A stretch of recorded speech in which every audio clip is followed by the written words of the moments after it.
हम्म।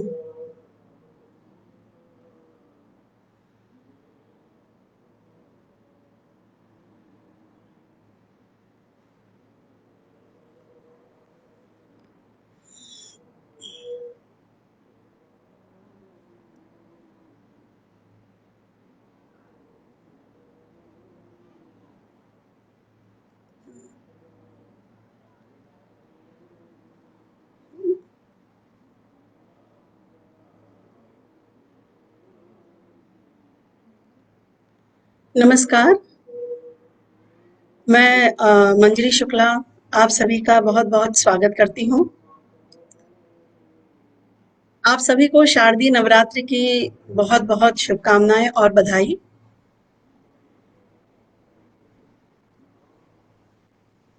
नमस्कार, जैसे कि आप सब जानते हैं, आज हमारी हिंदी की कार्यशाला की तीसरी कड़ी है और इस तीसरी कड़ी में आप सब लोगों का जो रिस्पॉन्स मिल रहा है, जो प्यार मिल रहा है, वो वाक़ई बहुत मैं उसके लिए आभारी हूँ। मैं हिंदी है ज़िंदगी समूह और इसके जो संचालन करता हैं ऋषि जी, उनकी भी बहुत-बहुत आभारी हूँ कि उन्होंने मुझे ये कार्यक्रम करने का मौका दिया, ताकि मैं आप सबके सामने अपनी बात रख सकूँ और आप सबकी कहानियाँ सुन सकूँ और अपनी कुछ कहानियाँ सुना सकूँ। कार्यक्रम जो लोग हमारा पहली बार देख रहे हैं उनको मैं बता दूं कि इस कार्यक्रम को हम लोग ऐसे लेके चल रहे हैं कि सबसे पहले तो मैं कहानियां के बारे में थोड़ा सा बताती हूँ। मेरे मैं आज एक चीज और बता दूं, एक मेरे पास प्रश्न आया था कि आपने कभी अपने बारे में नहीं बताया।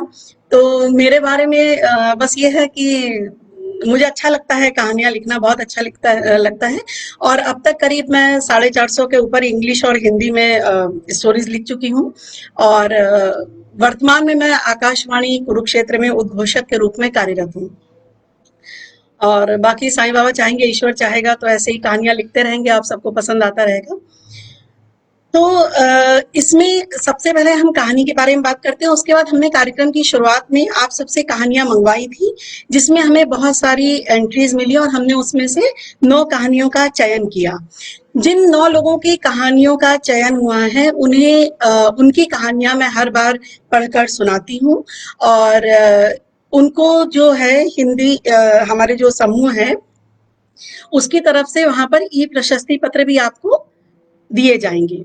उसके अलावा मैं एक कहानी बोलती हूँ जो अधूरी कहानी होती है, उसकी कुछ पंक्तियों को आप पूरा करके भेजते हैं और उसको 500 शब्दों तक लिया जाता है। इस बार भी हमारे पास बहुत सारी कहानियां आई, पर हम सिर्फ 3 ही कहानियां उसमें लेते हैं और उसके बाद में मैं अंत में अपनी कहानी एक सुनाती हूँ और कार्यक्रम का समापन हम फिर एक अधूरी रचना के साथ करते हैं, जिसको आप अगली कड़ी में हमें लिखकर भेजते हैं। तो ये हमारे कार्यक्रम की तीसरी कड़ी है और मैं एक बार फिर से जो हमारे जिन लोगों की कहानियां चयनित हुई थी उन लेखकों के नाम आपको बता देती हूँ।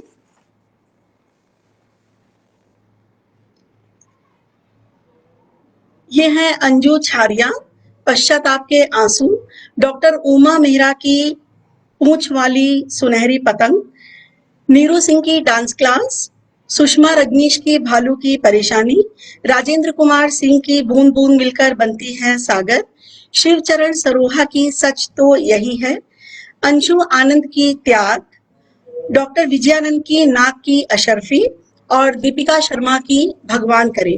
तो ये कहानियां हमारे पास थी जिनका हमने चयन किया था और आज जैसे कि 4 कहानियां मैं इनमें से पढ़कर सुना चुकी हूँ, आज 2 और इसी कार्यक्रम में आपको मैं सुनाऊंगी। नमस्कार, नमस्ते नीरू जी, ऋषि जी, नमस्ते। आप लोग जो हैं इस कार्यक्रम के साथ इतना अच्छा जो इसको रिस्पॉन्स दे रहे हैं, कहानियां भेज रहे हैं, उसके लिए मैं एक बार फिर आपको आभार व्यक्त करती हूँ। कुछ लोगों के पर्सनल मैसेज भी आ रहे हैं जिन लोगों ने कहानियां लिखना शुरू किया है और मुझे बहुत अच्छा लग रहा है कि राइटिंग का इतना पैशन है सब लोगों में, उन्हें इतना शौक है कि और वो मुझे अपनी कहानियां भेजने की बात कर रहे हैं। तो इसमें मैं ये कहना चाहूंगी कि मैं तो अभी खुद ही लेखक हूँ और मैं खुद ही लिखना सीख रही हूँ। बहुत सारे लोगों की कहानियां पढ़ के, आपकी कहानियां पढ़ के मुझे लगता है कि अरे ये विचार मेरे मन में क्यों नहीं आया। तो आप जो है अपनी कहानियां पत्र पत्रिकाओं में भेजें, और अगर उन पत्रिकाओं की ईमेल आईडी मेरे पास होगी तो मैं उसे बताने में आपकी सहायता अवश्य करूंगी। आप मुझसे पूछ सकते हैं, और आपके प्रश्नों के पिछली बार जो मैंने उत्तर दिए थे उसके हिसाब से आप लोगों ने कुछ कहानियां लिखी और मुझे मैसेंजर, व्हाट्सएप और हमारे जो जीमेल आईडी है उसमें भेजी। कहानियां बहुत अच्छी थी, आप प्रयास करते रहें और आपकी कहानियां बेहतर होती चली जाएंगी। आपकी कहानियां पढ़कर हमें बहुत अच्छा लगता है कि हम यहाँ पर जो कहानी की ये कार्यक्रम लेकर आए हैं, इससे आप लोग जो हैं लाभान्वित हो रहे हैं। कुछ लोगों के मैसेज आए हैं जो इस कार्यक्रम के विषय में जानना चाहते हैं, तो मैं आपको बताऊंगी कि जो हमारे समूह के जो एडमिन हैं ऋषि शर्मा जी, आप उनसे संपर्क कर सकते हैं, क्योंकि वो आपको बेहतर जानकारी दे पाएंगे। इस कार्यक्रम की रूपरेखा उन्होंने ही तैयार की है और इस कारण से ये कार्यक्रम इतना सुंदर बन पड़ा है। अब आपके प्रश्न, क्या उम्र के हिसाब से एक लेखक को कहानी लिखनी चाहिए? अगर एक ही विषय है तो उस पर कितनी कहानियां लिखी जा सकती हैं, और कहानियां वास्तविक होनी चाहिए या काल्पनिक? तो प्रश्न जो हैं इनके उत्तर आपस में फूलों की माला की तरह आपस में गुथे हुए हैं, तो मैं एक साथ ही बता देती हूँ। देखिए, उम्र के हिसाब से कहानियों में थोड़ी सी परिपक्वता या मैच्योरिटी आ जाती है, ये देखने में आता है। जब आप पहली कहानी लिखते हैं या दूसरी कहानी लिखते हैं, उसके बाद देखा जाए तो कहानियों में बहुत सारे बदलाव होते हैं या बहुत सारी भावनाएं होती हैं जो पहली कहानी में नहीं लिख पाते हैं, वो हम दूसरी या तीसरी कहानी में उसको लिखने का प्रयास करते हैं, और वो कहानी जो है वो बेहतर ढंग से, सुंदर रूप से हमारे सामने आती है। कहते हैं कि उम्र के हिसाब से व्यक्ति समाज के विषय में ज्यादा जानकारी प्राप्त कर पाता है, जो चीजें हैं, जो सोच है, उनको बारीकी से समझ पाता है। पर कई बार कुछ अपवाद भी होते हैं, जैसे शरत चंद्र। देवदास उनका पहला उपन्यास है। इस उपन्यास ने, हम सभी जानते हैं कि सफलता के नए कीर्तिमान गढ़ दिए थे। लिखे जाने के 16 साल बाद तक यह अप्रकाशित रहा। उन्होंने बहुत युवावस्था में ये उपन्यास लिखा, और जब ये प्रकाशित हुआ तो लोगों ने इसे हाथों हाथ लिया। और शरत चंद्र के उपन्यासों में जिस रचना को सबसे अधिक लोकप्रियता मिली वो है उनकी देवदास।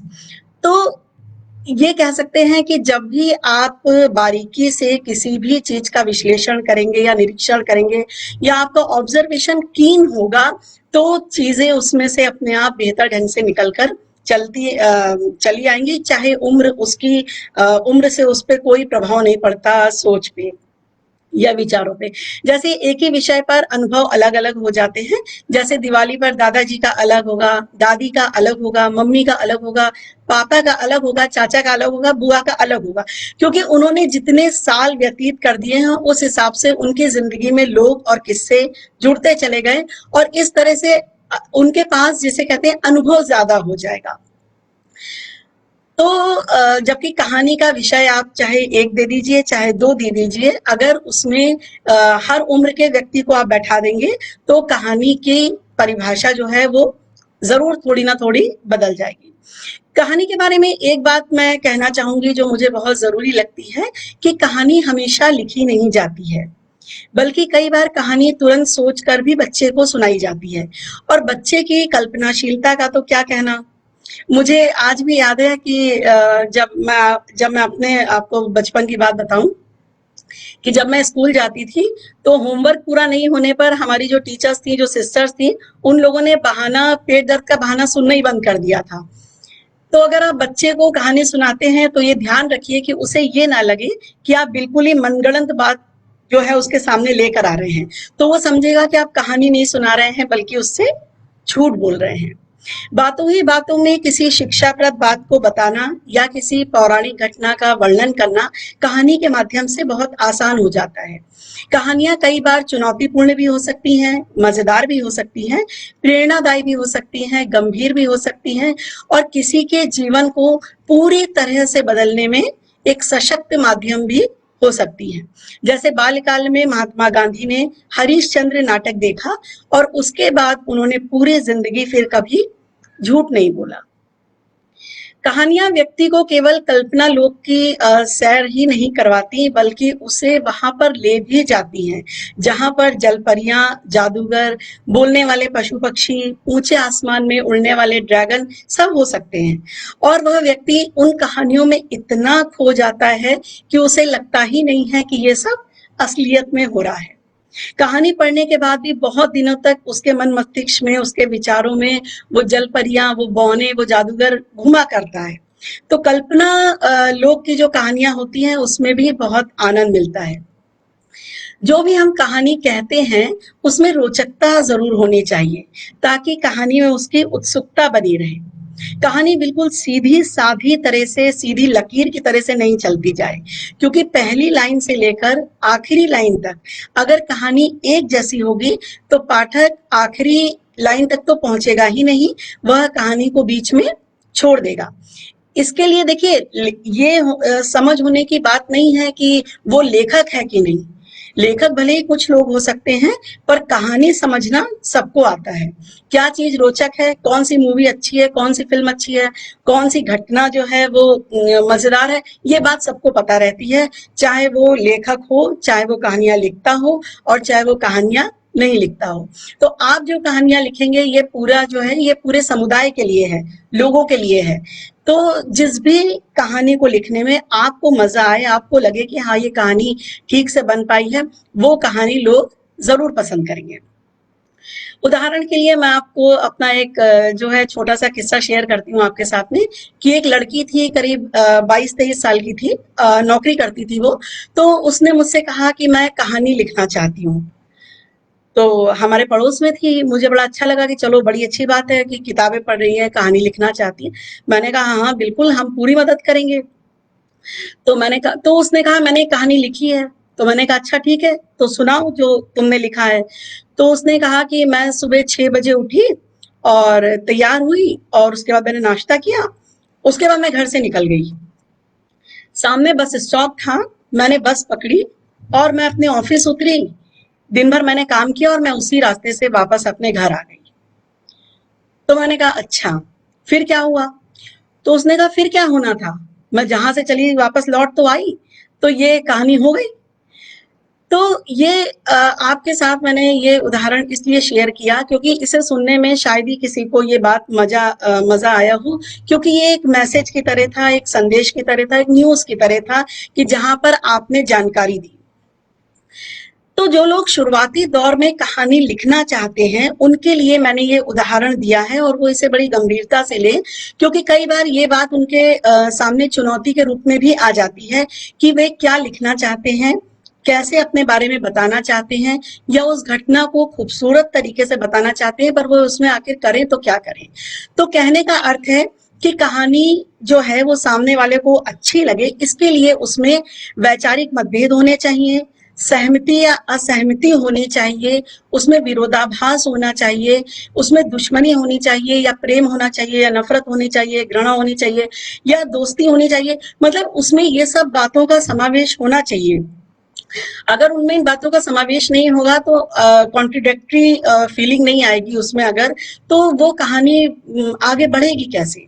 तो अगर जब वो लड़की चली गई तो मैंने सोचा कि अगर इस कहानी में ऐसा हो जाता कि वो लड़की बस स्टॉप पर जाती है और बस का रास्ता देखती है, बस स्टॉप होने के बावजूद भी वहां पर कोई शेड नहीं होता, ना कोई छत है, ना कोई टीन है, ना कोई ऐसा वहां पे सहारा है जिसके नीचे वो खड़ी हो सके, और वहां पर बहुत चिलचिलाती हुई धूप होती है या फिर झमाझम करती हुई बारिश होती है, और वो लड़की बहुत परेशान हो जाती है क्योंकि उस दिन ऑफिस में उसकी बहुत इंपॉर्टेंट मीटिंग थी और उसे ऑफिस के लिए देर हो रही थी। बहुत देर खड़े रहने के बाद आखिर एक रिक्शे वाला आता है और वो उसको कहती है कि भैया ऐसा है कि मुझे जल्दी से ऑफिस छोड़ दो। रिक्शे वाला कहता है ऑफिस तो मैं छोड़ दूंगा, मेरा तो काम ही है रिक्शा चलाना, पर मैं पैसे पहले लूंगा, क्योंकि आज जो भी मिल रहा है वो छुट्टे पैसे नहीं दे रहा है, और इस कारण 2 बार मेरी सवारियां पूरे शहर का जो है फ्री में निरीक्षण कर चुकी है, भ्रमण कर चुकी है। अब लड़की बहुत परेशान हो जाती है क्योंकि उसके पास 100 का नोट होता है। अब वह रिक्शे वाले को अपनी मजबूरी बताती है और उससे कहती है कि वो किसी भी तरह से उसको ऑफिस तक पहुंचा दे, क्योंकि ये उसकी नौकरी का सवाल है। रिक्शे वाला दूसरी तरफ अपनी मजबूरी बता रहा है। वो कह रहा है कि वो दिन भर खाली पेट भूखा रहकर बिना पैसों के रिक्शा नहीं चला सकता। तो कुल मिलाकर बात ये तय हो जाती है कि वो रिक्शे वाले को अपने ऑफिस में खाना भी खिला देगी और वहां पर उसे पूरे पैसे भी दे देगी। और वो ये सब खुशी खुशी करने के लिए वो बिल्कुल तैयार हो जाता है और वो उसे कहता है ठीक है बैठो, मैं अभी आपको ऑफिस पहुंचा देता हूँ। तो जब इस तरह की बातें होती हैं तो हो सकता है कि सुनने वाले को बड़ा आनंद आए, उसे लगे कि अरे अब आगे क्या होगा, अब लड़की क्या कहेगी, अब रिक्शे वाला क्या कहेगा, वो कैसे जाएगी। जब ये चीजें क्यों, कहाँ, कैसे, कब वाली जो बातें हमारी कहानी में आती हैं तो कहानी हमारी रोचक बन जाती है।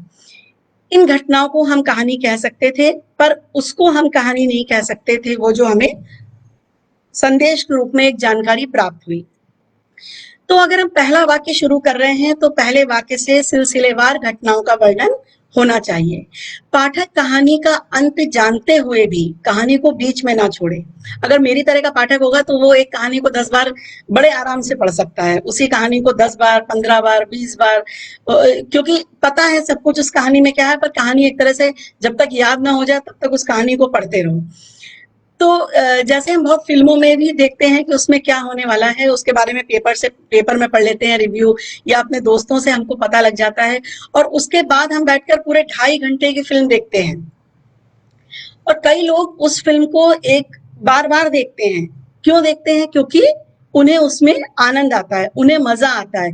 वो देखना चाहते हैं कि उसमें जो घटनाएं हुई थी वो किस तरह से घटित हुई थी। ये पता है, हमको ये पता है कि कहानी में क्या होने वाला है, हमको कहानी का अंत भी पता है, पर लेखक अपनी कहानी को उस पाठक को बांध कर कहानी के अंत तक कैसे ले जाता है कि आपका पाठक आपकी कहानी को बीच में छोड़कर ना जाए, वो लेखक की सबसे बड़ी उपलब्धि होती है। तो अब हम जो है मैं आपको उन कहानियों के बारे में बताती हूँ जो कहानियां लोगों ने हमें भेजी थी, हमारे लेखकों ने, और जो चयन जिनका हुआ था। पहली कहानी है नीरू सिंह की पश्चिम बंगाल से, डांस क्लास। आपको बधाई हो नीरू जी। विदेशी तौर तरीके से अपनी बच्ची को दूर रखने के लिए माँ ने कलेजे पर पत्थर रखकर अपने कलेजे के टुकड़े को भारत में रखने का निर्णय लिया और माही के साथ माँ भारत में एक विद्यालय देखने आई। उनको हॉस्टल वाला विद्यालय चाहिए था क्योंकि माँ यहाँ नहीं रह सकती थी, वहां पर बहुत बड़ा कारोबार फैला हुआ था। हॉस्टल और विद्यालय के भ्रमण के बाद माही तो बहुत खुश थी कि उसे इतने सारे दोस्त मिलेंगे, क्योंकि वो जिस परिवेश में थी वहां पर उसके इतने मित्र नहीं थे। माही को दाखिला तो मिल गया पर माँ का तो कलेजा फट रहा था कि उसकी बच्ची कैसे रहेगी। कक्षा में नए नए मित्र बने पर भाषा से अनजान थी, उसे तो सिर्फ अंग्रेजी आती थी, पर फिर भी वह सबसे दोस्ती करती। जल्दी ही वह हॉस्टल के सभी बच्चों की चहेती और अपने विद्यालय के सभी शिक्षकों की लाडली बन गई। माही बहुत ही सुंदर और प्यारी बच्ची थी। मासूमियत तो उसके चेहरे से झलकती थी। उसे भारतीय नृत्य बहुत पसंद था, पर वो बहुत खुश भी थी कि इस विद्यालय में उसे ये मौका मिलेगा। नाचना उसे इतना पसंद था कि वो हॉस्टल के कमरे में अपने बिस्तर पर, शौचालय में, जहां उसे जगह मिलती वहां पर वो शुरू हो जाती। बाल मन पर जब कोई एक बार कब्जा कर लेता है तो उसे हटा पाना बहुत मुश्किल होता है। उसका दाखिला दूसरी कक्षा में हुआ था, इसीलिए पिछली कक्षा में जो डांस सिखाया गया था उससे वह अनजान थी। इस कारण वो डांस की कक्षा में बाकी बच्चों से बराबरी नहीं कर पाती थी, पर हार न मानती हुई सिखाई हुई मुद्रा दिन रात उसके दिमाग में चलती रहती थी। जब भी उसकी माँ का फोन आता तो वह अपनी माँ को सारी मुद्राएं समझाती और उन्हें बताती कि उसने क्या सीखा। उसकी हंसी और खिलखिलाहट से पूरा हॉस्टल गूंजता रहता।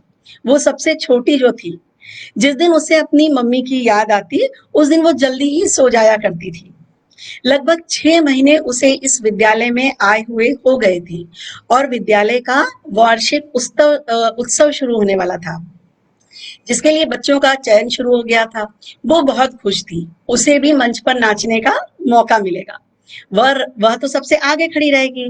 नृत्य शिक्षिका को आखिर अपना अच्छा काम जो दिखाना था, इसीलिए उन्होंने उन्हीं बच्चों का चयन किया जो अच्छा नृत्य करते थे और माही को पीछे किसी कतार में खड़ा कर दिया। माही ये देखकर तो बहुत दुखी हो गई। उसने तो सोचा था कि उसे तो आगे खड़ा होना था। उसके मन को बहुत चोट पहुंची कि मैं अभी तक सीख नहीं पाई, इसीलिए मुझे पीछे जगह मिली है।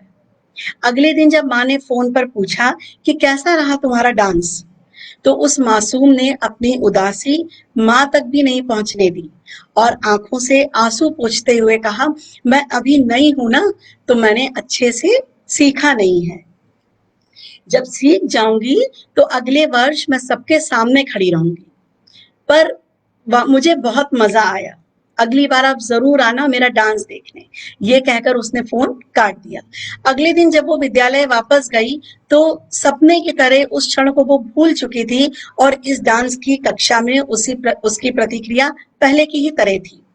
1 महीने बाद विद्यालय में अंतरराष्ट्रीय स्तर पर विद्यालय नृत्य प्रतियोगिता का आयोजन हुआ, जिसमें अपनी कक्षा से सिर्फ माही ने ही भाग लिया था। इस प्रतियोगिता में कई विद्यालयों ने भाग लिया था। माही ने अपनी मनपसंद गीत पर डांस किया और कनिष्ठ वर्ग से माही को प्रथम स्थान प्राप्त हुआ। उसकी खुशी का ठिकाना न रहा।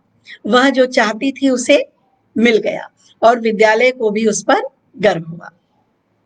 बहुत सुंदर कहानी, आपको बधाई। अगली कहानी है डॉक्टर विजयानंद जी की, नाक की अशर्फी। आप प्रयागराज में केंद्रीय विद्यापीठ में अध्यक्ष हैं। बहुत समय पहले की बात है। हिमाचल प्रदेश के कुल्लू के निकट एक गरीब ब्राह्मण रहता था। उसका नाम बलभीम था। उसके परिवार में एक पुत्र और उसकी पत्नी, बस 2 ही थे। उसकी पत्नी उससे रोज झगड़ा किया करती थी। वो कहती थी कि पंडिताई वंडिताई से कोई काम नहीं चलेगा, कुछ और काम करो। जब कभी कथा बांचने को नहीं मिलती थी तो वे सब भूखे सोते थे। पंडित जी कहते, पंडिताई के अलावा तो मुझे और कुछ आता ही नहीं है। मजदूरी मुझसे हो नहीं सकती, उसमें इज्जत भी नहीं है, और कथा के अलावा मुझे कुछ भी करना नहीं आता है। और भला इस महंगाई के जमाने में कथा कराता कौन है? पंडित जी की बात भी सही थी। वह कहती, कुछ भी करो, मुझे बहुत सारा धन चाहिए। अगर तुम धन नहीं कमाओगे तो मैं मायके चली जाऊंगी और कभी लौट कर नहीं आऊंगी। पंडित जी को कुछ भी समझ में नहीं आता। किसी तरह रूखा सूखा खाकर उन्होंने रात बिताई उस दिन और सुबह होते ही मंदिर की तरफ चल दिए। मंदिर के पास स्थित कुएं के चबूतरे की तरफ वे बढ़े ही थे कि उन्हें एक नाग जाता हुआ दिखाई दिया। उन्होंने नाग देवता को मनी मन प्रणाम किया। और उनके मन में न जाने क्या आया कि वे वहीं चबूतरे पर बैठकर शिव जी की पूजा करने लगे। थोड़ी ही देर बाद जब उन्होंने आंखें खोली तो देखा कि वही नाग उनके सामने बैठा हुआ था। ऐसा लग रहा था जैसे कथा सुन रहा है। वो भी उन्होंने नाग देवता को देखा और थोड़ा सा डरे, पर नाग पीछे झटके से मुड़ा और चबूतरे के पास के अपने बिल में घुस गया। पंडित जी उसे बिल में जाते हुए देख रहे थे। पूजा समाप्त करके अभी वे खड़े ही हुए थे कि उन्होंने देखा कि नाग जिस बिल में गया था उसके पास पीले रंग की कोई चीज चमक रही थी। नाग देवता का नाम लेते लेते पंडित जी बेचारे हिम्मत करके उस बिल के पास पहुंचे। जब उन्हें यकीन हो गया कि उस पीली चीज के पास नाग नहीं है, वो जा चुका है, तो उन्होंने उसे उठा लिया और खुशी खुशी घर आ गए। जब उन्होंने ये बात अपनी पत्नी को जब उन्होंने अपनी पत्नी को सामान लाने के लिए अपने लड़के के पास भेजा तो वो बहुत खुश हुई। उसे जब ये ज्ञात हुआ कि वो अशर्फी है तो इससे खूब पैसा मिलेगा, ये देखकर वो लोग बहुत खुश हो गए। पर पंडित जी पत्नी को बताना नहीं चाहते थे। पर जब उनकी पत्नी ने बहुत जिद करी तो पंडित जी ने नाग वाली पूरी बात बता दी। पत्नी की खुशी का ठिकाना नहीं रहा। वो तो कब से अमीर होना चाहती थी। उसने कहा, कल से आप रोज उस नाग देवता से पास जाना और उनके पास उनको देखकर शिव पुराण बांचकर कथा सुनाना और कटोरे में गाय का दूध लेकर जाना और उसके पीने से पहले ही रख देना। वह रोज अशर्फी देगा, इस सोने की मोहरों से जल्दी ही हमारे घर की गरीबी दूर हो जाएगी। पंडित जी बहुत खुश हुए। वे कुछ बोलना चाहते थे, इसके पहले ही उनके लड़के ने कहा, चिंता ना करो बाबूजी, अब मैं गाय का आधा दूध नाग देवता को दे दूंगा, भले ही मुझे पहलवान बनने में थोड़ा अधिक समय लगे। पंडिताइन बोली, अरे नहीं, कैसे बात करता है, नाग देवता आधा दूध थोड़े ही ना पियेंगे, उन्हें तो आधा गिलास दूध भी बहुत होगा। पंडित जी कल से पूजा करने का मन बना रहे थे। अशरफी गांव के दुकानदार को बेचकर पंडिताइन ने रात को खूब स्वादिष्ट खाना बनाया। लड़के ने बाबूजी के पैर दबाए। पंडित जी ने एक अशरफी के बदले इतनी आवभगत देखकर नाग देवता को मनी मन बहुत सारा नमस्कार किया। फिर वही हुआ। पंडित जी रोज उस चबूतरे पर पूजा करने जाते और नाग देवता उनसे शिव महिमा सुनते, उनका दूध पीते और बदले में प्रतिदिन एक अशर्फी दे जाते। पंडित जी का पूरा परिवार बहुत प्रसन्न था। एक दिन पंडित जी पूजा करके लौट रहे थे तो वो भीषण बारिश में फंस गए। उनकी अशर्फी उनके हाथ से छूट गई। कई घंटे ढूंढने के बाद उनको बेचारे पंडित जी को अशर्फी वापस नहीं मिली। वे किसी तरह से गिरते पड़ते घर पहुंचे। घर जाकर वो बीमार पड़ गए।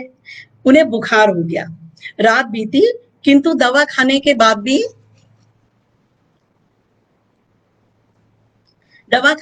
भी उन्हें अभी भी बुखार था। पंडिताइन ने कहा, चिंता ना करो, आज तुम्हारी जगह तुम्हारा बेटा पूजा करने चला जाएगा। उन्होंने कहा, अरे उसे कुछ आता जाता नहीं है, वो भला क्या कथा सुनाएगा। बेटे ने बीच में बात काट दी। पैसों की बात में वो चुप ना रह पाया। उसने कहा, नहीं बाबूजी, मैं उन्हें शिव चालीसा ही सुना दूंगा, उन्हें बता दूंगा कि बाबूजी बीमार हैं, हो सकता है कि नाग देवता ही आपकी तबीयत ठीक कर दें। माँ बेटे के आगे पंडित जी बेचारे की एक ना चले। बेटे को माँ ने समझाया, तुम फावड़ा लेकर जाना और चबूतरे पर पोथी लेकर बैठ जाना, सामने कटोरे में दूध रख देना। नाग देवता जो ही बाहर आए उसे फावड़े से ऐसा मारना कि वो मर जाए, फिर उसका बिल खोदकर सारी अशर्फियां निकाल लेना। देखिए पंडिताइन कितनी लालची है यहाँ पर। लड़का नहा धोकर मंदिर की तरफ चल दिया। अपने समय से नाग देवता भी बाहर आ गए। लड़का चबूतरे पर बैठ चुका था। लड़के ने पोथी उलटते हुए कहा, नाग बाबा, आज पिताजी बीमार हैं, इसीलिए मैं आया हूँ। उनकी तरह मैं आज आपको पाठ सुनाऊंगा। ज्यों ही नाग चबूतरे की तरफ बढ़ा, लड़के ने तुरंत झटके से फावड़ा चला दिया। नाग तेजी से दौड़ा। फावड़े के वार से बचकर उसने लड़के के हाथ में हड़बड़ाहट में काट लिया। नाग तो भागकर अपनी बिल में चला गया, पर जो लड़का था इसके शरीर में जहर फैलने लगा। कुछ देर बाद गांव वालों ने पंडित जी को ये बात बताई। वे अपनी पंडिताइन के साथ बेचारे बीमारी में भी गिरते पड़ते चबूतरे तक पहुंचे। किसी तरह उन्होंने रोते रोते नाग देवता से प्रार्थना करी और कटोरे का दूध उसकी बिल में गिरा दिया। उन लोगों को रोता हुआ देखकर नाग देवता का जो पत्थर मन था वो पिघल गया। वो बाहर आया और लड़के के पास जाकर उसका विष कुछ देर तक खींचता रहा, उगलता रहा और कुछ ही देर बाद लड़का उठ बैठा। सबने नाग देवता को प्रणाम किया। फिर नाग देवता अपने बिल में चले गए। सभी लोग घर वापस लौट गए। दूसरे दिन पंडित जी फिर पूजा करने आए, किंतु नाग देवता उसके बाद कभी बाहर नहीं आए। तो ये थी डॉक्टर विजयानंद जी की कहानी। और अब अधूरी रचना पूरी करो के अंतर्गत इस बार हमें जो रचनाएं मिली हैं वो भी बहुत अधिक संख्या में हमें प्राप्त हुई, पर कार्यक्रम के नियमानुसार हमें सिर्फ 3 रचनाएं ही लेनी है, इसीलिए हमने 3 कहानियां ली हैं। पर इस बार मैंने एक और रचना सम्मिलित की है। उसको सम्मिलित करने का कारण भी मैं आपको बताती हूँ, क्योंकि वो एक बहुत छोटी सी बच्ची है जो मात्र 11 साल की है और उसने ये कार्यक्रम देखा और इस कार्यक्रम को देखने के बाद उसने कहानी लिखने की कोशिश करी। इसके लिए मैं वाकई बहुत बहुत बहुत खुश हूँ। और वो जो बच्ची है उसको मैं मतलब ये कहना चाहूंगी कि देखिए, अगर सीखना हो, सीखने की लगन हो, तो किसी भी जगह पे आप कहीं से भी जाकर अपनी जो है हॉबी पूरी कर सकते हैं, अपना शौक पूरा कर सकते हैं। तो ये कार्यक्रम की बहुत बड़ी उपलब्धि है। मुझे बहुत अच्छा लग रहा है कि कम से कम जो बच्चे हैं इतनी छोटी उम्र के, वो आगे आ रहे हैं और वे कहानी लिखना सीख रहे हैं और उसके बाद अपनी कहानी लिखकर हमें भेज भी रहे हैं। तो मैं उसी की कहानी से इसकी अधूरी रचना जो है इसकी शुरुआत करती हूँ कहानी की। कहानी का शीर्षक है थैंक यू दादी। और हमारी जो नन्ही सी लेखिका है उनका नाम है अनुभूति त्रिवेदी। वो कक्षा 5 में पढ़ती हैं और वो भोपाल में रहती हैं।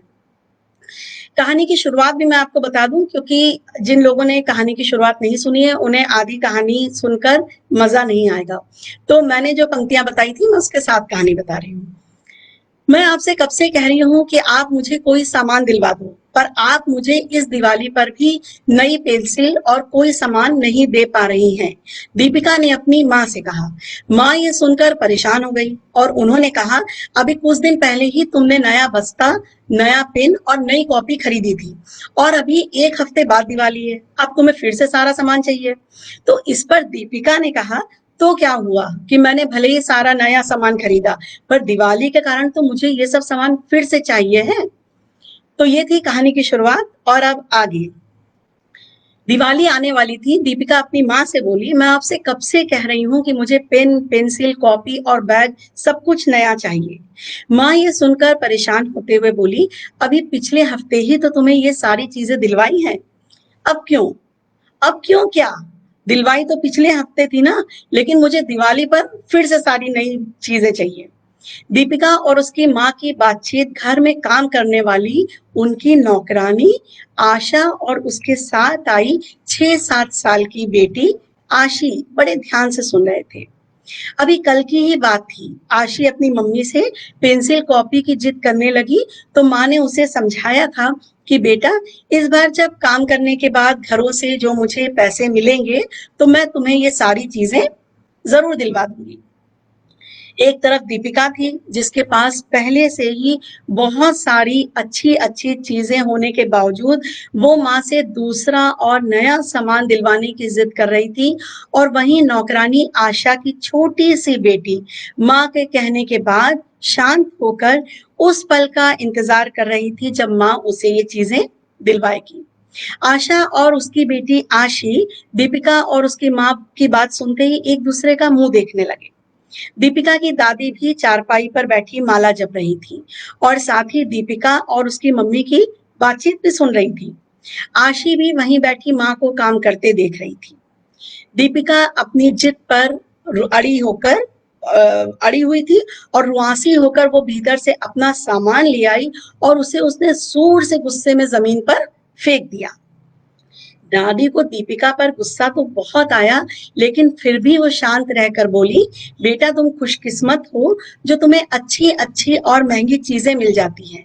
जरा उन लोगों के बारे में सोचो जो चाह कर भी कुछ नहीं ले पाते, क्योंकि उनके पास खाने तक के लिए पर्याप्त नहीं होता। इसीलिए जो कुछ है हमें उसी में संतुष्ट रहना चाहिए। इस तरह से जिद करना तो बिल्कुल अच्छी बात नहीं है। और उन्होंने सारी चीजें उठाकर एक पैकेट में डाली और दीपिका की माँ से कुछ बातचीत करने के बाद उन्होंने वो पैकेट क्या किया? उन्होंने वो पैकेट उस छोटी सी बच्ची को दे दिया। आशी की खुशी का ठिकाना नहीं रहा। वह उस पैकेट को पाकर बहुत खुश थी। उसने उस पैकेट को अपने सीने से लगा लिया और दादी की तरफ स्नेह से मुस्कुराने लगी, मानो कह रही हो, थैंक यू दादी। तो अनुभूति बेटा, आपकी ये कहानी हम सबको बहुत पसंद आई और इसी तरह से आप कहानियां लिखते रहिए और कहानियां जो है भेजते रहिए। दूसरी कहानी है अंशु आनंद की सुख की अनुभूति। दिवाली आ रही थी। दीपिका ने भी अपनी मम्मी से दिवाली के तोहफे के रूप में नया बस्ता, पेन तथा कॉपी की मांग की, पर मम्मी के मना करने के बाद भी दीपिका जिद नहीं छोड़ रही थी। असल में अभी कुछ दिन पहले ही दीपिका के जन्मदिन पर पिताजी ने ये सारी चीजें दीपिका को उपहार में दी थी। दीपिका के पिता एक फल विक्रेता थे और दीपिका के पढ़ाई के खर्च के साथ साथ घर का गुजारा भी वो बहुत मेहनत के करके मुश्किलों से चलाते थे। इसलिए दीपिका की माँ उन पर और बोझ नहीं डालना चाहती थी। पर दीपिका को शांत करने के लिए उन्होंने कह दिया, जैसे आजकल डर जाते हैं ना बच्चों से, मम्मी पापा सब डरे हुए रहते हैं, उसी तरह से दीपिका को शांत करने के लिए उन्होंने कह दिया कि ठीक है, मैं रात को तुम्हारे पिताजी से बात करूंगी। इतना सुनकर दीपिका भी शांत होकर अपने कमरे में चली गई। दीपिका अपने माता पिता की अकेली संतान थी, तो वो जानती थी कि उसके माता पिता उसे बहुत प्यार करते हैं, पर उम्र में छोटी होने के कारण वो अपने घर की आर्थिक स्थिति से अनजान थी। दीपिका की माँ परेशान थी कि कैसे उसे समझाऊं। रात को जब दीपिका के पिताजी घर आए तो उनकी माँ ने सोचा कि वो उनसे बात करे, पर दीपिका उन्हें देखकर जानबूझकर सोने का नाटक करने लगी। पर उसके पिताजी उसके कमरे में गए और उसे सच में सोया समझकर उसके सिर पर हाथ फेरकर बाहर आ गए और दीपिका की माँ से पूछने लगे कि ठीक तो है हमारी बिटिया, क्या बात है आज इतना जल्दी सो गई। ये सुनकर दीपिका को अपने पापा की बातों से बहुत सारे प्यार की अनुभूति हो रही थी। इतने में माँ ने कहा, ठीक है, कुछ नहीं हुआ उसे, आप पहले खाना खा लीजिए। पिताजी ने कहा, पर क्या बात है, तुम कुछ परेशान लग रही हो। दीपिका की माँ ने कहा, नहीं कुछ नहीं। पिताजी जब खाना खाकर सोने लगे तो दीपिका की माँ रोने लगी और कहने लगी कि मैंने आपसे कहा भी था कि जितनी चादर हो इंसान को उतने ही पैर पसारने चाहिए, पर आपने मेरी एक ना सुनी। दीपिका के पिताजी बोले, अरे हुआ क्या है, दीपिका को बड़े स्कूल में डालने से मना किया था ना मैंने, पर आप नहीं माने। आपको तो धुन सवार थी कि उसे बड़े स्कूल में पढ़ाकर बड़ा बनाना है, तो आप बड़ा ही बना लीजिए। दीपिका के पिता ने अपनी पत्नी के कंधे पर बड़े प्यार से हाथ रखते हुए कहा, अरे पर अब तो बताओ कि हुआ क्या। देखिए कितनी भूमिका बांधने के बाद दीपिका की माँ बताने जा रही है कि क्या हुआ है। दीपिका की माँ अपने आंसू पोंछते हुए बोली, अब दीपिका को अपनी अमीर सहेलियों की तरह महंगा बस्ता चाहिए, कहाँ से पूरी करेंगे उसकी महंगी ख्वाहिशें। दीपिका के पिता ने कहा, सपने और ख्वाहिशें तो बड़ी होंगी ही, तभी तो हम उसे पूरा करने के लिए और ज्यादा मेहनत करेंगे। दीपिका की माँ ने उन्हें बीच में टोकते हुए कहा, पर हमारी आर्थिक स्थिति। दीपिका के पिता ने अपनी पत्नी का हाथ पकड़कर कहा, हर माँ बाप अपने बच्चे को प्यार करते हैं और उसे जीवन में सफल बनाने के लिए त्याग भी करते हैं, बिना किसी अपेक्षा के। बस इसके बदले में वो अपने बच्चे से सिर्फ इतना ही चाहते हैं कि वो पढ़े लिखे, मेहनत करे। ये सब बातें जो है दीपिका दरवाजे के बाहर खड़े होकर सुन रही थी। उसकी आंखों से लगातार आंसू बहने लगे और वो दौड़कर अपने पिता के गले लग गई और रोते हुए उनसे माफी मांगने लगी। आज मानो दीपिका एकदम से बड़ी हो गई हो। दीपिका लगातार यही कह रही थी, बाबा मैं आप दोनों से बहुत प्यार करती हूँ, मैं आज के बाद आपको कभी परेशान नहीं करूंगी और आपके सपने जरूर पूरे करूंगी, मुझे आप दोनों पर गर्व है। आज दीपिका की इन बातों से उसके माता पिता को जिस सुख की अनुभूति हो रही थी वो अपने शब्दों में बयान नहीं कर पा रहे थे। शायद भी हम ये सब बात हम अपने माता पिता से नहीं कह पाते कि हम उनसे बहुत प्यार करते हैं और हमें एक अच्छा जीवन जीने के काबिल बनाने के लिए हम उन्हें धन्यवाद कहना चाहिए, पर हम सबको भी दीपिका की तरह इस अनोखे सुख की अनुभूति उन्हें करवानी चाहिए। बहुत अच्छी कहानी। अगली कहानी है संगीता रानी की, हरियाणा से। माँ ने दीपिका को समझाने की बहुत कोशिश की, परंतु दीपिका ने जिद ठान ली थी कि उसे नए पेन कॉपी चाहिए ही थे। अंत में माँ ने दीपिका को कहा कि त्योहार के अगले दिन वो उसे नए कॉपी और पेन दिलवा देंगी। लेकिन माँ ने मन ही मन तय किया था कि दीपिका को वस्तुओं के मूल्य के बारे में एहसास कराना बहुत जरूरी है, नहीं तो दिन प्रतिदिन दीपिका की जिद बढ़ती ही चली जाएगी। अंत में जिस दिन त्योहार का दिन आया, इसी बीच दीपिका रोज अपने नए पेन कॉपी के बारे में माँ से पूछती रही। पर जहां सब लोग धूमधाम से दिवाली के त्योहार को मना रहे थे, गांव गली व घरों में दीपों की मालाएं सजी हुई थी, सब बच्चे हंस रहे थे, पटाखे फोड़ रहे थे, और तभी माँ ने दीपिका को आवाज लगाई और पास वाली गली में लेकर चली गई। वहां जाकर दीपिका ने कुछ ऐसा देखा कि जिसे देखकर उसकी आंखों में पानी आ गया। वहां कुछ बच्चे फटे पुराने कपड़ों में घर से बाहर खड़े हुए दूसरों के घरों की तरफ ताक रहे थे और मुस्कुरा रहे थे। उनके पास ना पहनने के लिए कपड़े थे और ना ही जलाने के लिए पटाखे। दीपिका ने माँ से विनती की कि माँ, इन बच्चों को कुछ कपड़े और पटाखे दिला दो। इनके पास कुछ भी नहीं है। माँ, मुझे नए पेन कॉपी नहीं चाहिए, मेरे पास तो पुरानी कॉपी और पेन भी है, पर अभी मुझे उनकी इतनी जरूरत नहीं है। आप इन बच्चों के लिए कुछ कपड़े और पटाखे ले आओ ताकि ये भी दिवाली का त्योहार अच्छे से मना सके। माँ मनी मन मुस्कुराई और कहा, चलो इनके लिए नए कपड़े और मिठाइयां लेकर आते हैं। इस प्रकार दीपिका और उसकी माँ ने बच्चों को नए कपड़े, पटाखे और मिठाइयां लाकर दी और सब बच्चों ने धूमधाम से खुशी खुशी दिवाली के त्योहार को मनाया। दूसरे दीपिका ने कभी भी दोबारा फिर वस्तुओं को खरीदने की जिद नहीं की और अपनी माँ के साथ चैन से रहने लगी। अधूरी रचना पूरी करो के अंतर्गत अंतिम कड़ी में कहानी है एस भाग्यम शर्मा जी की दीपिका की दिवाली। दीपिका मम्मी से बोली, मम्मी मुझे नई कॉपी, पेंसिल, रबर और बॉक्स ये सब सामान दिलवा दो, दिवाली आने वाली है। मम्मी बोली, दीपिका अभी थोड़े ही दिन पहले तो तुम्हें सब कुछ दिलवाया था, तो क्या हो गया मम्मी, अब दिवाली आ रही है, आप दोबारा दिला दो। मम्मी उसे डांटना चाह रही थी कि पापा आ गए। दीपिका माँ की लाडली है, उसे कुछ भी कहना उन्हें अच्छा नहीं लगता और पापा की तो बहुत ज्यादा है, इसीलिए वो देख नहीं सकते थे कि दीपिका कुछ मांगे और उसे ना दिलवाया जाए। इसीलिए मम्मी चुप हो गई। दिवाली का खर्चा बहुत ज्यादा था, मम्मी को फिजूल खर्च बिल्कुल पसंद नहीं था। जब वे लोग दिवाली के लिए सामान खरीदने के लिए बाजार गए तो उसको नई कॉपी, पेंसिल, रबर और बॉक्स दिलवा दिया। मम्मी इस बात को भूल गई। अपने घर की साफ सफाई के बाद वो मिठाइयां आदि बनाने के काम में लग गई। दिवाली का दिन आया, लक्ष्मी पूजन हुआ।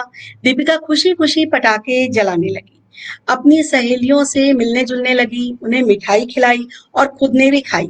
दूसरे दिन जब बाई काम करने आई तो अपने साथ अपनी बेटी को भी लेकर आई। माँ ने बाई को मिठाई पकवान दिए और नई साड़ी भी दी। तब दीपिका ने सुंदर पैक करके एक डिब्बा बाई की लड़की गीता को पकड़ाया। बाई की बेटी गीता बहुत खुश हुई और बोली, धन्यवाद दीपिका दीदी। मम्मी ने आश्चर्य से दीपिका की तरफ देखा। उनके जाते ही मम्मी ने पूछा कि तुमने उसे क्या दिया? मम्मी, मैंने जो पेंसिल, कॉपी, रबर और बक्सा मांगा था वो मेरे लिए नहीं था, वो गीता के लिए था। पर दीपिका तुमने मुझे क्यों नहीं बताया? मम्मी, उसके पास ये सारी चीजें नहीं थी और जो भी थी वो खराब हालत में थी। मैं आपको सरप्राइज देना चाहती थी। आपने तो सोचा कि मैं अपने लिए मांग रही हूँ और मुझे पता था कि आप मेरे लिए कभी भी मना नहीं करोगे। बेटी दीपिका की बात जो है वो भला मम्मी कैसे मना करती, पर मुझे फिजूल खर्ची पसंद नहीं है, मैंने तुम्हें सिर्फ इसलिए मना किया था, मम्मी ने कहा। पर मेरी बेटी तुम कितनी अच्छी हो और मुझे तुम पर बहुत गर्व है।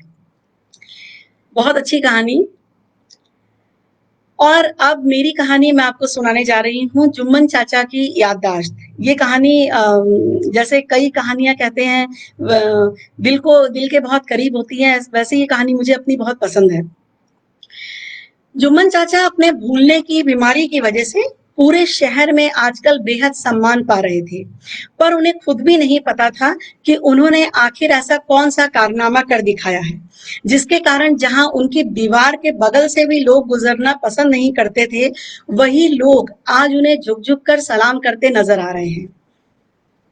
अब बच्चे उन्हें देखकर ना तो अपना रास्ता बदल लेते थे और ना ही उनकी बकरी के पीछे पीछे संटी लेकर दौड़ते थे। जुम्मन चाचा के दिमाग गुम होने के पीछे भी एक बहुत दिलचस्प कहानी है। हुआ यूं कि अचानक ही एक सुबह जब जुम्मन चाचा सोकर उठे तो उनकी याददाश्त भी चली गई। पर ये बात उनके अलावा कोई नहीं जान पाया, क्योंकि ना तो वो किसी का चेहरा भूले और ना ही किसी का नाम, ना ही किसी का घर और ना ही मोटू हलवाई की दुकान। अगर वो भूले तो सिर्फ इतना भूले कि वो क्या करने जा रहे थे और क्या करके आ रहे थे। उन्हें ये याद नहीं रहता था कि वो बाजार जा रहे हैं, कि वो बाजार से आ रहे हैं, या वो किसी दोस्त से मिलने जा रहे हैं या किसी दोस्त के घर से मिलकर आ रहे हैं। तो ये सब बातें ही वो भूले थे। अब जब वो बाजार जाते थे तो वो बहुत देर तक बाजार में भौचक्के होकर खड़े रहते थे, क्योंकि उनको ये समझ में नहीं आता था कि वो क्या लेने आए थे, और लेने भी आए थे या सिर्फ सामान लेकर लौट रहे थे। इधर उधर देखने के बाद जब वो अपने हाथ खाली देखते तो वो समझ जाते कि वो बाजार सामान लेने के लिए ही आए थे। और अब कवायद शुरू होती कि किसकी दुकान पर आए थे। लाख सोचने के बाद भी उनको याद नहीं आता कि वो क्या लेने के लिए आए थे और किसकी दुकान पर आए थे। इसीलिए वो उल्टे पैर बेचारे वापस अपने घर लौट पड़ते। घर जाते समय आधे रास्ते में फिर से भूल जाते कि वो अपने ही घर जा रहे थे या किसी दूसरे के घर मिलने जा रहे थे। खैर, ये जो कुछ भी कुदरत का करिश्मा हुआ, उनके लिए बड़ा फायदेमंद साबित हुआ। जैसे जैसे उनकी याददाश्त जाने लगी, वैसे वैसे शोहरत और इज्जत उनके कदम चूमने लगी।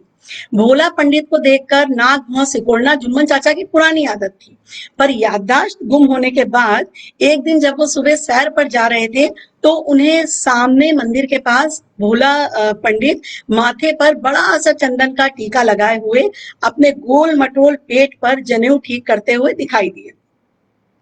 अपने आसपास चल रहे लोगों से बात करते समय वो चांद जैसी चमकती खोपड़ी पर लहराती हुई छोटी सी चोटी पर बार बार हाथ फेरकर शिखा का महत्व भी समझाते जा रहे थे, ताकि किसी को भी उनके पूजा पाठ और ज्ञान पर कोई शक ना रह जाए। बच्चे उनकी चोटी को एंटीना कहते थे, पर वो इन सब बातों पर ध्यान नहीं देते थे, क्योंकि बच्चों के माँ बाप ही तो आखिर उनके असली यजमान थे। अगर वो बच्चों पर ही चिल्लाते तो भला कौन उनके पास दक्षिणा देने आता। इसीलिए बच्चों के मजाक उड़ाने पर भी वो अपने गोल मटोल मुंह से मुस्कुरा देते। जुम्मन चाचा और उनकी लड़ाई का किस्सा गुलाब के फूलों से शुरू हुआ था। जुम्मन चाचा अपने लाल सुर्ख गुलाबों को अपनी जान से भी ज्यादा प्यार करते थे और उन्हें अपने प्राणों से भी ज्यादा संभाल कर रखते थे। वो रात दिन इस चिंता में घुले रहते थे कि कहीं कोई बच्चा एक भी गुलाब ना तोड़ दे। जैसे ही कोई बच्चा गेट के पास आता था तो वो नंगे पैर ही अपनी पूरी दम लगाकर दौड़ पड़ते थे, और भोला पंडित ने तो एक नहीं पूरे 10-10 गुलाब तोड़कर मंदिर में चढ़ा दिए थे। उस दिन से जुम्मन चाचा ने उस दिन भोला पंडित की खूब खबर ली और उनसे बात करना तो दूर, उनकी तरफ देखना भी छोड़ दिया। पर उस दिन सुबह जब जुम्मन चाचा के सामने भोला पंडित पड़े तो जुम्मन चाचा बड़े अदब से मुस्कुरा कर बोले, पंडित जी, क्या हाल चाल है? बहुत दिनों से आप दिखाई नहीं पड़े। भोला पंडित के साथ साथ सभी लोग वहां पर जितने खड़े थे सब सन्न रह गए और जुम्मन चाचा को आश्चर्य से घूरने लगे। भोला पंडित उनको एक करारा जवाब देने ही वाले थे, पर उन्होंने देखा कि इतने सारे लोग जो हैं वो सब उन्हीं लोगों को देख रहे हैं, तो वो बोले, मैं तो बहुत अच्छा हूँ, बस इधर थोड़ा सा दुबला हो गया हूँ। ये सुनते ही सभी लोग खिलखिलाकर हंस दिए और जुम्मन चाचा भी मुस्कुराते हुए वहां से चले गए। आग की तरह शहर भर में जुम्मन चाचा की भलमन साहत की खबर फैल गई और सभी उनकी दरियादिली की तारीफ करने लगे। भोला पंडित जल जल कर कोयला बने जा रहे थे, पर सबके सामने उन्हें भी मुस्कुराना पड़ता था। ऐसे ही एक दिन जुम्मन चाचा मस्जिद से नमाज पढ़कर लौट रहे थे तो उन्होंने मंदिर के बाहर अपनी बकरी बैठी देखी, जिसे पकड़ने के लिए वो दौड़े तो जो बकरी थी वो सीढ़ियों से भागती हुई मंदिर के अंदर चली गई। अंदर पहुंचते ही बकरी ने 4 कुचाले भरी और वो वहां से 9-2-11 हो गए। वहां दर्शन करने आए लोग जुम्मन चाचा को मंदिर में देखकर बहुत खुश हो गए। बालाराम आगे आते हुए बोले, अरे वाह जुम्मन चाचा, आज आपको मंदिर में देखकर बहुत खुशी हो रही है। जुम्मन चाचा जो अब तक ये भूल चुके थे कि वो मंदिर में क्या करने के लिए आए थे, इधर उधर देखते हुए बोले, आया तो बहुत जरूरी काम से था, पर कुछ ध्यान नहीं आ रहा है। क्या चाचा, आप भी आजकल बहुत मजाक करते हो, कहते हुए रामनिवास हंस दिया और एक बार फिर सभी चाचा की प्रशंसा करने लगे कि वो मस्जिद के साथ साथ मंदिर भी आने लगे हैं। भोला पंडित जुम्मन चाचा की तारीफ सुन सुनकर दिन रात कुड़ते रहते थे। उन्होंने बहुत सोचा, सारे दिन सोचा, सारी शाम सोचा, इतना सोचा कि उनके कानों से धुआं निकलने लगा। पर आखिरी में जाकर उनके दिमाग में एक आइडिया आ गया, जिससे वो जुम्मन चाचा को सबकी नजरों में नीचा दिखा सके और पहले की तरह सारे शहर में सिर्फ अपना ही गुणगान करवा सके। और इसका उन्हें मौका भी बहुत जल्दी मिल गया। एक दिन जुम्मन चाचा जब सबके साथ बैठकर हंसी मजाक कर रहे थे, तो भोला पंडित उनके पास आकर बोले, मैंने आपको 10,000 रुपए उधार दिए थे, पर आपने अभी तक लौटाए नहीं हैं। जुम्मन चाचा आश्चर्य से बोले, मैंने? हाँ हाँ, आपने ही लिए थे पिछले महीने पूरे 10,000 रुपए उधार। जुम्मन चाचा को तो काटो तो खून नहीं, वो बेचारे तो किसी तरह से खींच तान कर अपना घर चलाते थे। 10,000 की एक मुश्त रकम तो उन्होंने अपने सपने में भी नहीं देखी थी। जुम्मन चाचा ने सोचा, भोला पंडित भला क्यों झूठ बोलेगा, हो सकता है मैंने ही पैसे लिए हों, मुझे आजकल वैसे भी कुछ याद नहीं रहता। पर 10,000 रुपए लौटाने की बात सुनकर जुम्मन चाचा की जुबान लड़खड़ा गई और वो भरे गले से बोले, मुझे थोड़ा सा समय दो, मैं तुम्हारे पूरे पैसे लौटा दूंगा। और ये कहते हुए उन्होंने पास ही बैठे सुखनू की कुर्ते की जेब से पेन निकालकर अपने हाथ में कुछ लिखा और फिर पेन वापस उनके उसकी जेब में रख दिया। भोला पंडित यह सुनकर आश्चर्यचकित रह गए। उन्हें लगा था कि जुम्मन चाचा उनसे लड़ेंगे, झगड़ेंगे, उनके बाल नोचेंगे, तो सब लोगों के सामने जुम्मन चाचा का खूब मजाक उड़ेगा, उनका तमाशा बनेगा। पर यहाँ तो पूरा का पूरा दांव ही उल्टा पड़ गया। वो कुछ कहते इससे पहले जुम्मन चाचा कुर्ते की आस्तीन से अपने आंसू पोंछते हुए वहां से चल दिए। वहां बैठे सभी लोगों की नजरों में भोला पंडित को अपने लिए नफरत साफ नजर आ रही थी। सभी जानते थे कि जुम्मन चाचा ने कभी भी किसी से आज तक 1 रुपया भी उधार नहीं लिया था और 10,000 रुपए का तो वो अपने सपने में भी नहीं सोच सकते थे। और अगर उन्होंने कभी किसी का उधार लिया भी होता तो वो तुरंत लौटा देते, क्योंकि पूरे शहर में ऐसा कोई भी व्यक्ति नहीं था जिसने कभी जुम्मन चाचा को उधार लेते हुए किसी से देखा हो। सभी भोला पंडित को बहुत मन में भला बुरा कहने लगे और उन्हें अजीब नजरों से घूरते हुए चले गए। भोला पंडित के माथे पर पसीने की बूंदें छा गईं और वो थके कदमों से अपने घर की तरफ चल दिए। देर रात तक वो बेचैनी से अपने कमरे में इधर उधर टहल रहे थे।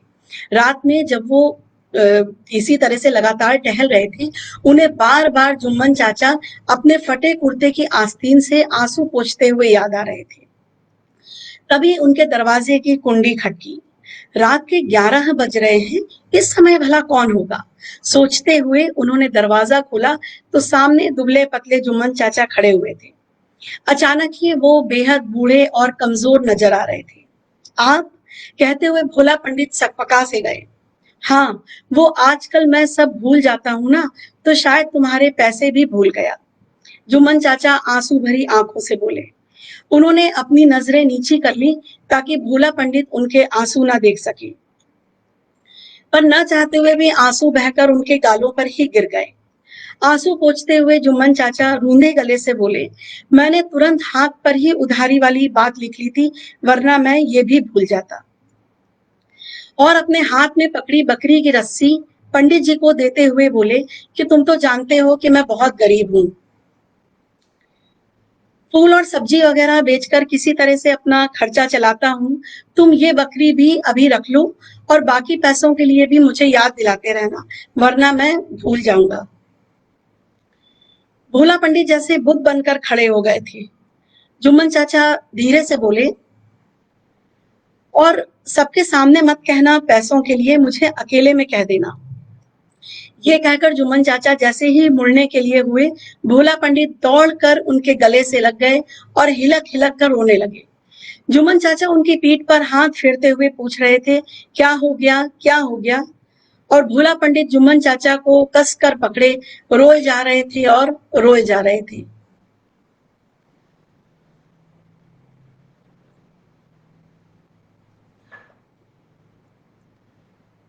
माफ कीजिएगा, तो ये थी मेरी कहानी जुम्मन चाचा की याददाश्त। और अब अधूरी रचना पूरी करो के लिए कहानी की कुछ पंक्तियां आपको दे रही हूं, जिन्हें आपको 500 शब्दों में हमें पूरा करके भेजना है। नहीं खाना, नहीं खाना और बिल्कुल भी नहीं खाना, कहते हुए चिंपू जोर से पैर पटकने लगा। देखती हूँ कि कैसे नहीं खाएगा, कहते हुए मम्मी उसके पीछे पीछे दौड़ने लगी। पर भला दुबले पतले और फुर्तीले चिंपू की बराबरी मम्मी कैसे करती? वो वहीं पर थक हार कर बैठ गई। तो आपको इन पंक्तियों को हमें पूरा करके भेजना है।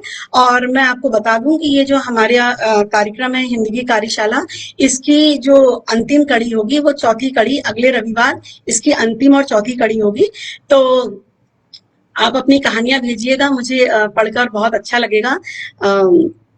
और अधूरी रचना पूरी करो के अंतर्गत जब आप कहानियां भेजें तो ये कोशिश करिएगा कि कहानियां 500 शब्दों तक की हो।